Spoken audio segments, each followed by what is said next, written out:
Clear learning outcomes enable students to identify their strength and weakness.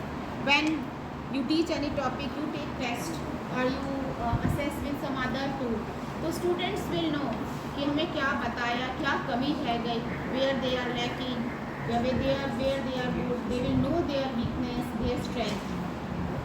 And when they know their weakness and strength, they can focus on the weaker area and they can improve their strength more to secure good marks. तो result भी क्या रहेगा आपका अच्छा रहेगा, तो academic performance अपने आप ही इम्प्रूव करेगा.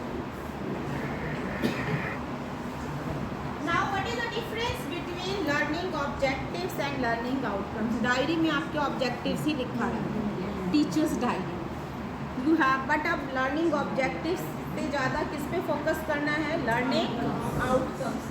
सो लर्निंग ऑब्जेक्टिव्स जो होता है they are decided by teacher, they are not student centre. ये हमने डिसाइड किया कि मेरा बच्चा इतना जान जाएगा, मैंने इतना पढ़ा दिया. वो एक्सपेक्टेशंस है, रियलिटी में वो उतना जान रहा है नहीं जान रहा है, ये हमें लर्निंग आउटकम से ना पता चलेगा. तो learning objectives what the instructor intends, but learning outcome what does the student achieve. After completion of topic what does your students tells, that is learning outcome. आपने तो सोच लिया मैंने इतना पढ़ा दिया, मैंने तो सब कुछ बता दिया था, अब बच्चा ही नहीं पढ़ रहा है, तो इसके मतलब है वी हैव टू इंट्रोस्पेक्ट कि मैंने जो पढ़ाया वो सही था क्या मुझे भी कुछ अपने को इम्प्रूव करने की ज़रूरत है, बच्चे को क्यों नहीं समझ में आया, बच्चा वो चीज़ क्यों नहीं सीख पाया.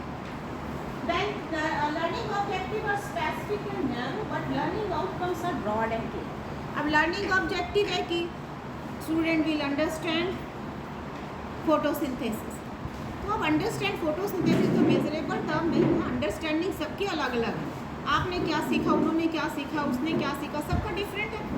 तो लर्निंग आउटकम्स में हमको एक एक चीज़ देखनी है कि बच्चा क्या बताएगा. He will able to define the photosynthesis, he will able to write the equation, he will able to tell what are the raw material for photosynthesis. और थोड़ा हाई लेवल पे चला जाएगा तो बच्चा ये भी बता सकता है कि photosynthesis is not only taking place during daytime, it also takes place at night. It's a continuous process. And continuous light का intensity का क्या फ़र्क पड़ेगा, weather का क्या इफेक्ट पड़ेगा. Then learning objective focus on teaching because they are teacher centered. Teacher centered है तो main focus किस पे रहेगा, teaching पे ही रहेगा. But learning outcomes are student centered. Focus is on learning what the students are gaining.